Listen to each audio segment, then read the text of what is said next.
Bueno, bienvenidos, bienvenidas a esta serie de entrevistas con los realizadores y realizadoras de este Feedback, novena edición. Estamos en este caso con Mariano Melamed, que es el realizador de Con Felicidad, un corto de la competencia de cortos nacionales, un corto que dura 3 minutos y medio, y esa es una de las primeras preguntas, porque tu corto, si querés contarnos, nace a raíz de un descubrimiento de archivo muy grande, ¿no?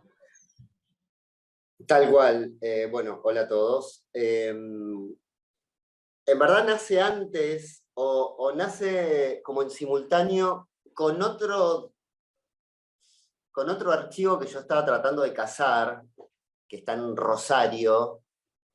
Tiene que ver con la temática Mundial 78, ¿no? Es muy poderoso, es un archivo fantasma, no se sabe si está, si existe, si existió realmente, si queda una copia. Tiene que ver con la final de Holanda-Argentina del Mundial 78, y un detenido desaparecido de la ESMA. Y estaba en eso, buscando algún teléfono, algún conocido en Rosario, y una colega me comenta, como al pasar, yo trabajé durante mucho tiempo el tema de derechos humanos, hice 2 libros, decenas de artículos para la prensa gráfica, para documentales, televisión, radio, webdocs, etc. En un momento me creí especializado en la temática, y como mis interlocutores, periodistas sobre todo, más que la fuente, periodistas que saben todo, esos periodistas que saben todo, dónde están las causas de Catamarca, etcétera, etcétera. Me comenta, una colega me comenta como al pasar, che, me llegó el dato de que descubrieron el archivo del EAM 78, para quienes no lo saben. El EAM 78 es el ente autárquico Mundial 78, el jefe, el ente que la dictadura creó para organizar el Mundial 78 desde cero, digamos, ¿sí? Bueno, y me comentan que habían descubierto este archivo en un depósito abandonado, de casualidad, que unos obreros estaban ahí reparando unas paredes y refaccionando, y justo lo iban a tirar todo, porque eran 3.000, vamos a decirle, documentos, y esta gente lo empezó a embalar como para tirar, y a alguien se le ocurrió, che, pero esto puede tener algún valor, esto parece importante, toda esta documentación, con sellos oficiales y firmas y nombres de jerarcas militares, fotos, etc. Esto es lo que me dice mi colega, y yo, como de curioso, porque me interesaba el tema, y porque estaba ahí medio en ligazón con lo que te cuento de Rosario, digo, a ver si por ahí no aparecerá algún un archivo fílmico del día de la final, y hablo con gente del Archivo Nacional de la Memoria, quienes conocía, que son siempre gente muy gaucha para trabajar, y me dicen, sí, todo es verdad, el descubrimiento fue tal cual, hace unos meses, fue azaroso, lo estaban por tirar, pero por suerte nos avisaron, lo recuperamos y lo tenemos acá. Recién lo empezamos a clasificar, son unos 3.000 documentos. Y yo pregunto, ¿hay algún material fílmico? Me parece que no, me dicen. Pero sigamos charlando. Pasan los meses, me olvido, y en un momento paso ahí por la ESMA, que al lado está el Archivo Nacional de la Memoria, ¿no? Lo que es la ex ESMA, el predio. Y vuelvo a preguntar directamente, y entro al laboratorio y empiezo a hablar con un par de los investigadores, y me dicen, no, es todo documento, fotos, planos, todo con un valor histórico innegable, pero fílmico no hay nada. Qué cagada. Y una semana después me llama uno de estos investigadores y me dice, che, encontramos un cassette. Entre 3.000 documentos, encontramos un cassette. Y digo, qué bueno, me interesa, lo puedo acceder, lo puedo escuchar, sí. Y bueno, y lo habían digitalizado, y era un material de casi 1 hora. Y me lo empecé a escuchar, lo empecé a desgrabar, se escuchaba, por partes era legible, por partes inaudible, se escuchaba mal, con soplido, de pronto se dejaba de escuchar, de pronto se escuchaba clarísimamente. Y dije, bueno, voy a hacer algo con esto. Y en principio iba a ser, la idea original que había escrito era hacer un largo con el resultado de este descubrimiento azaroso, crear algún tipo de historia de no ficción acerca del descubrimiento, a ver si podía ayudar también, como desde mi faceta, como de vocación periodística, a develar algo de la historia que no estaba contado, ¿no? Hablo de la historia real, de la realidad histórica, que pudiera ayudar a contar, tirando de las puntas de documentos, etc.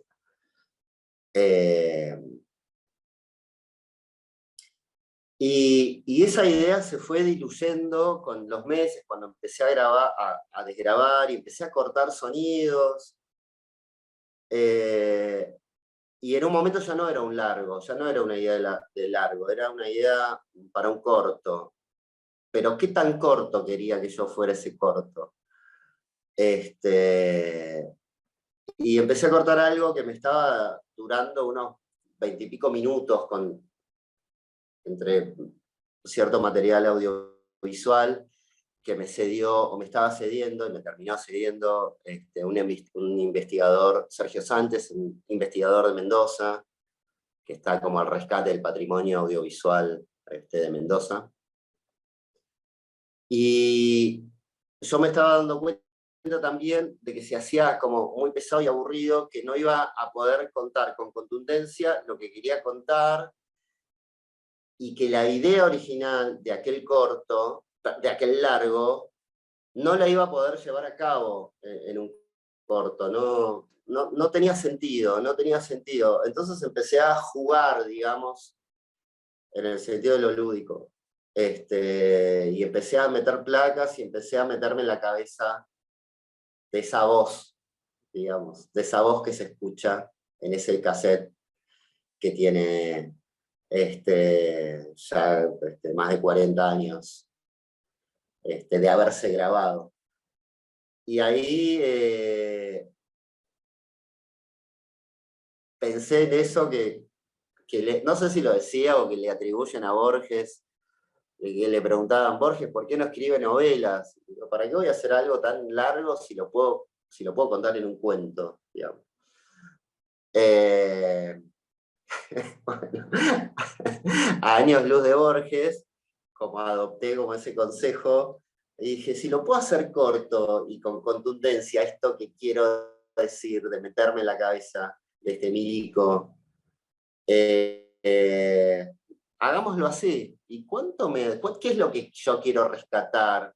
Y además que se escucha más o menos bien. Bueno, la suma me da esto y me adapto a esto. Entonces, yo cada vez que lo veo, o cada vez que alguien me comenta, charlamos del corto, me quedo contento con la duración corta del corto. Creo que no necesita explicar más este corto, digamos, quiero decir, esta película sobre esta temática que es este descubrimiento. Bueno, entonces de todo ese acervo documental que recibís, lo que te marca el tiempo de este corto es el material útil de audio, lo que decidís usar, ¿no? Entiendo. Absolutamente porque tuve acceso a todo el material, digamos. Y lo vi y, digamos, hablando entre nosotros me parecía un poco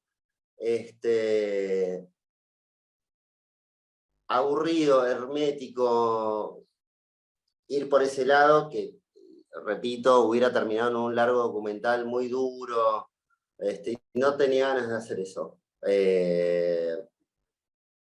Y lo único con lo que me quedo y decido trabajar es el audio, tal cual.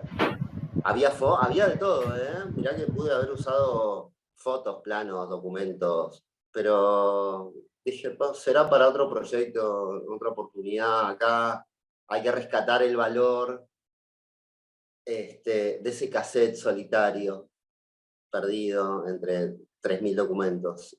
Pensé que era por ahí, y después, dentro de ese valor, encontrar una especie de subtrama que haga el corto como expresarse con un lenguaje diferente. Claro, esa es la pregunta siguiente. Este subtitulado, este texto que vos le agregás en un tono muy irónico, ¿cómo se te ocurre meterle esa voz tuya a través de esta ironía? Tal cual. Bueno, como hablaba el otro día con una colega, me decía, che, ¿cómo te gustan las placas a vos? Sí, desde hace años me gustan las placas, ¿no? Será porque me gusta un poco el cine mudo también, y lo bien que está utilizado, ¿no? Como la síntesis. Me gusta mucho la palabra escrita también, entonces las he utilizado mucho en cosas que hice, que hago. Y es como te digo, un poco,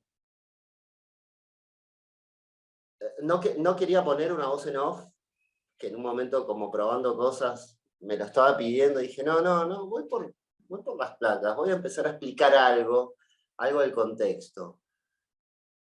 Y insisto, no quería que quedara un periodístico tan duro, y como solo mi propio fluir o mi propio juego, en diálogo con las palabras del milico me empezaron a resonar, pero qué ridículo este hombre, qué ridícula esta forma de hablar. Digamos, uno conoce las formas militares, ¿no? Trágicamente y lamentablemente. Pero cuando esta gente habla, ¿de verdad piensa lo que dice? ¿O lo que dice es lo que realmente está pensando? ¿Qué es lo que estará pensando este señor en este momento? Y si piensa otra cosa, a ver, yo me voy a meter en su cabeza. Voy a jugar con su cabeza, digamos. Voy a jugar con sus palabras, con su lenguaje ridículo que, por ahí el otro día, perdón, no que esté todo el tiempo citando, pero hablaba con un amigo traductor para hacer la versión en inglés, ¿no? Y era muy difícil encontrar como una analogía al lenguaje cuartelero en inglés, ¿no? Este lenguaje cuartelero que usan los militares acá. Y me parecía que ese cassette tenía ese valor, y el corto tenía que subrayar un poco ese valor, entre comillas, pero ridiculizándolo, porque a mí personalmente no me sale otra cosa que tomarme en broma esa forma de expresarse. Sí, al mismo tiempo esa ironía también habla de la distancia histórica y el contexto donde son encontrados esos documentos ahora, ¿no? Esa informalidad y esa contrarrespuesta a lo que se escucha.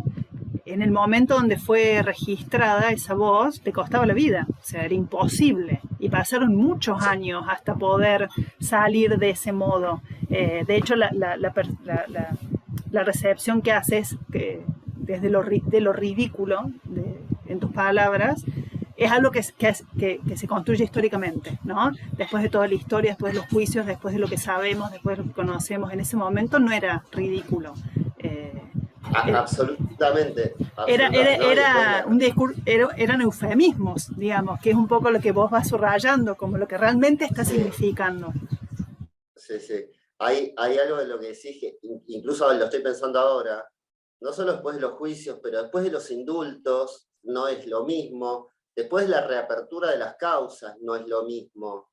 No es lo mismo tomar este material, no sé, durante el macrismo que ahora. ¿Viste? Hay un montón de variables que, si te pones a pensar, se cruzan para construir esto.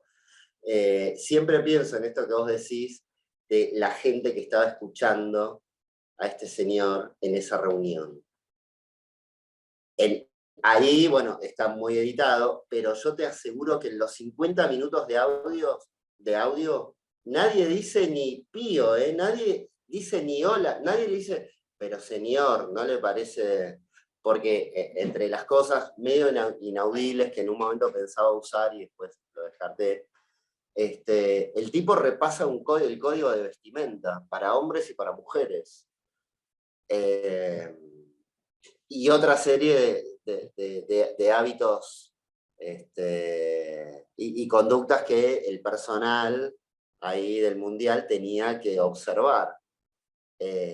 No hay uno que le diga, pero señor, nada. Un silencio sepulcral a lo largo de 50 minutos, solo habla de él. Es bastante fuerte también, de velarme esa instantánea, esa hora que duró la reunión. Digamos. De todas maneras, así, continuando con el tema, ¿no? Que está en tu corto, está en tu trabajo, pero lo trasciende, por eso es tan valioso, y cuando hablamos de 3 minutos y medio, en realidad hay un montón de imágenes y archivo sonoro, archivo fílmico, registros actuales, tu subtitulado, digamos, es muy completo lo que sucede ahí. Preguntarte por qué las imágenes actuales, ¿qué son? ¿Dónde son? De repente aparece color, ¿no? Sí. Las imágenes, el registro actual corresponde a un registro que hicimos en la sala donde la gente del Archivo Nacional de la Memoria empezó a amontonar todo el material descubierto. Lo que se ve es el material que había sido traído desde ese depósito abandonado a un primer lugar de resguardo dentro del Archivo Nacional de la Memoria. Ese registro también lo hicimos con otra idea. De hecho, hice entrevistas a los investigadores, etcétera, pero también, ¿no? Como en un momento se iban cayendo como las ideas más convencionales de entrevistar a los investigadores y que nos cuenten, y el plano, y esta foto, y qué sé yo, y esto corresponde a lo demás, y después citar otra fuente, o ir a entrevistar otra fuente que nos explique el contexto, y otro que hable del mundo. Como no, se iba cayendo todo eso. El registro actual es ese, el registro histórico es Mendoza, año 78. Pero también hay unas imágenes en color filmadas desde un auto, ¿puede ser? Sí. Esas imágenes son footage mío de un trabajo que hice de otro trabajo, donde yo estaba queriendo contar la desolación de la Argentina, porque si observás las imágenes en las imágenes de las rutas, no se ven otros autos, no se ven carteles, no se ve gente, no se ve nada, hay como desolación nomás. Por las rutas, esas rutas corresponden a diversos puntos del país. Norte, sur, este, oeste, quiero decir. Bien, bueno, muy interesante tu trabajo y conversar con vos, Mariano, así que muchísimas gracias. Felicitaciones por estar en esta competencia de cortos nacionales. Y bueno, estamos en contacto. Y bueno, muchos éxitos. A ver qué resulta de estos 3 meses de FIDBA, el festival más largo del mundo, así como lo oyes. Un abrazo fuerte y feliz año, que estés muy bien. Igualmente, quería